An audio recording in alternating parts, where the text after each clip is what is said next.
नमस्कार दोस्तों।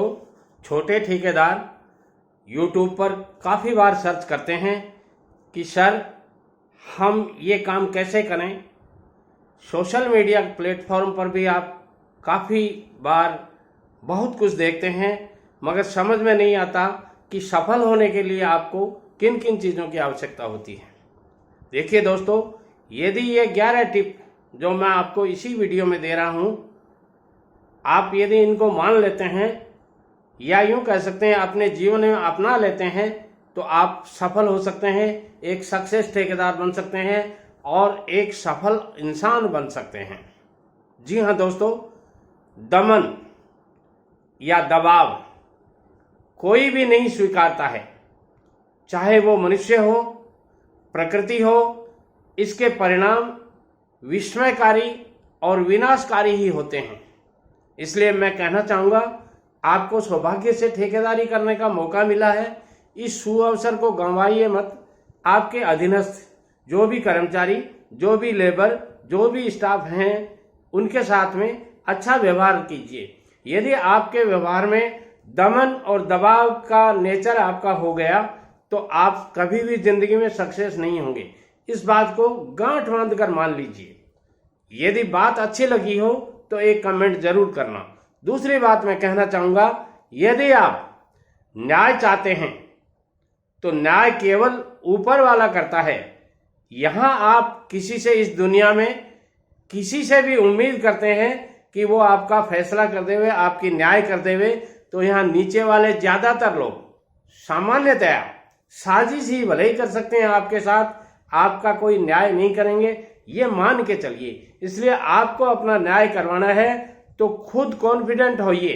जब तक आप कॉन्फिडेंट नहीं होंगे तब तक आपके साथ न्याय नहीं होगा। मैं ये नहीं कहता कि इस दुनिया में 100% लोग ऐसे हैं जैसे मैं बता रहा हूँ, नहीं है। ये 90-20, 90 और 10 का रेशा होता है और इस रेशे में आपको सौभाग्य से कोई अच्छा आदमी मिल जाए तो बात अलग है, अन्यथा साजिश करने वाले ज्यादा मिलेंगे। तीसरी बात मैं कहना चाहूँगा, आलस करने का अर्थ है आप अपने जीवन को अंधकार की ओर धकेल रहे हैं। जहां भी ठेकेदारी एक ऐसा सब्जेक्ट है, ऐसा विषय है, ऐसी कला है, इसमें आपने यदि आलस नाम की चीज आप में आ गई तो आप अपने आप को अंधेरे में ढकेल रहे हैं। रोशनी चाहते हो तो आलस आपको छोड़ना ही पड़ेगा। आलस एक ऐसी बुराई है जिसकी वजह से हम असफलता की ओर बढ़ते हैं। आप कभी भी सफल नहीं होंगे। हमारा दिमाग और शरीर काम करना बंद कर देता है, हमारी सेहत बिगड़ जाती है। आलस करने से हम लगातार पीछे की ओर जाते हैं और जो आपसे कोसों दूर है वो आपसे आगे निकल जाते हैं। यह आलस का परिणाम है। इसलिए ठेकेदारी सब्जेक्ट में, ठेकेदारी विषय में, ठेकेदारी के काम में आप कभी भी आलस नहीं अपनाएं। जिस दिन आपने आलस अपना लिया, ये समझ लीजिए आप डी क्लास से नीचे आते जाएंगे। यानी ए क्लास हैं तो डी क्लास आ जाएंगे और स्थिति ये हो जाएगी कि आपका बिजनेस एक दिन चौपट हो जाएगा। 5 बातें मेरी गांठ मान लीजिए। अगर आप 5 कॉन्फिडेंट लोगों के साथ में रहेंगे तो अगले 6 कॉन्फिडेंट लोगों में आपका नाम रहेगा। ध्यान दीजिए, अगर आप 5 इंटेलिजेंट लोगों के साथ रहेंगे तो अगले 6ठे नंबर में इंटेलिजेंट नाम आपका रहेगा। और अगर आप 5 करोड़पति लोगों के साथ रहेंगे तो 6ठे करोड़पति आप होंगे। दोस्तों, अगर आप 5 बेवकूफ लोगों के साथ रहोगे तो मैं कहना चाहूंगा, बुरा मत मानिएगा, वो 6ठे व्यक्ति केवल और केवल आप होंगे। बात अच्छी लगे तो एक कमेंट जरूर इस पे भी कीजिएगा। इसके आगे मैं कहना चाहूंगा, कोई भी रिश्ता एक की हिस्सेदारी से नहीं चलता है। बिजनेस कर रहे हो आप, बिजनेस में आपके पार्टनर हैं, 1 हो सकते हैं, 2 हो सकते हैं, हिडन पार्टनर हो सकते हैं, या आपको सजेस्ट करने वाले हैं, वो लोग भी आपके पार्टनर होते हैं। जैसे आपका फाइनेंशियल एडवाइजर होता है, मैं उसको आपका पार्टनर मानता हूं। कोई आपका लीगल एडवाइजर है, मैं तो उसको भी आपका पार्टनर मानता हूं। कोई आपका अकाउंटेंट है, वो भी आपका पार्टनर मानता हूं। और कोई आपके यहाँ लेबर का काम करता है, मैं उसको भी आपके काम का पार्टनर मानता हूं।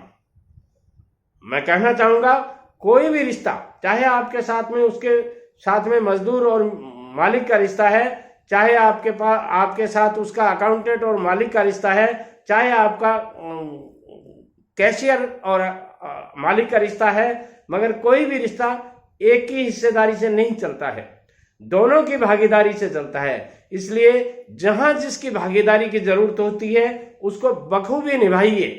आपके पास जैसी भागीदारी आई है उस भागीदारी को अच्छे से निभाइए। यदि आप अच्छे से नहीं निभाएंगे तो आप जीवन में सफल नहीं होंगे। दोस्तों, बातें कड़वी हैं, कुछ अच्छी नहीं लग सकती हैं, गले से नहीं उतरती हैं, क्योंकि गोलियां जो मीठी होती हैं वो आप मुंह में लेकर निगलते रहते हो, चबाते रहते हो, खाते रहते हो, मगर जो मीठी गोली होती है, खाली गोली होती है, उसको निगलना पड़ता है, पानी की घूंट के साथ निकलना पड़ता है, मुंह में नहीं रख सकते। वहीं वे मेरी खारी बातें आपको बुरी लगेंगी, क्योंकि मैं जो कुछ आपको बता रहा हूं वो मेरे तजुर्बे के हिसाब से बता रहा हूं। मैं 75 में ठेकेदारी वर्क में शामिल हुआ था और 82 में मैंने अपना खुद का बिजनेस कर लिया था।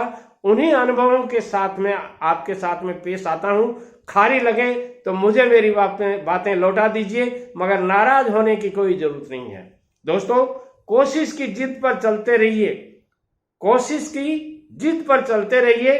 सफलता का ख्वाब हकीकत में बदलना है तो, और यदि हकीकत में नहीं बदलना है, आपको एक अच्छे ठेकेदार बनना है, तो ये आपकी कोशिश जारी रखिए, क्योंकि कोशिशों की हद नहीं होती है। कोशिशें लगातार चलती रहती हैं और इन कोशिशों से आप बहुत कुछ कर सकते हो। जब तक आपके दिमाग में ये रहेगा कि मैं ऊंचे से ऊंची डिग्री लेना चाहता हूं, ठेकेदारी सब्जेक्ट में ऊंचे से ऊंचा वर्क लेना चाहता हूं, तो कोई आपको घर बैठे नहीं देने आएगा। अवसर आपको झपटने पड़ते हैं, दौड़ करके उनको लपकना पड़ता है, और अवसर इतने सोरे नहीं मिलते हैं बेटे लोगों। आप ये सोचते हो कि डी क्लास से ए क्लास कोई ठेकेदार ऐसे ही बन गया, नहीं बनते हैं दोस्तों। ऐसे कुछ नहीं होता है, नथिंग एल्स। इस दुनिया में करने से होता है सब कुछ। बाबा रामदेव कहते हैं ना, करने से सब होता है। तो आप भी कीजिए। अच्छा ठेकेदार बनने के लिए, गुड कॉन्ट्रैक्टर बनने के लिए आपके पास इससे बढ़िया चैनल हो सकता है, मगर इससे कटु बातें कहने वाला कोई चैनल आपके पास नहीं मिलेगा। मीठी बातें कहने वाले बहुत मिल जाएंगे। इसलिए चैनल को सब्सक्राइब कर लीजिए। वीडियो पसंद आते हैं तो लाइक, शेयर और कमेंट जरूर कीजिए। नमस्कार।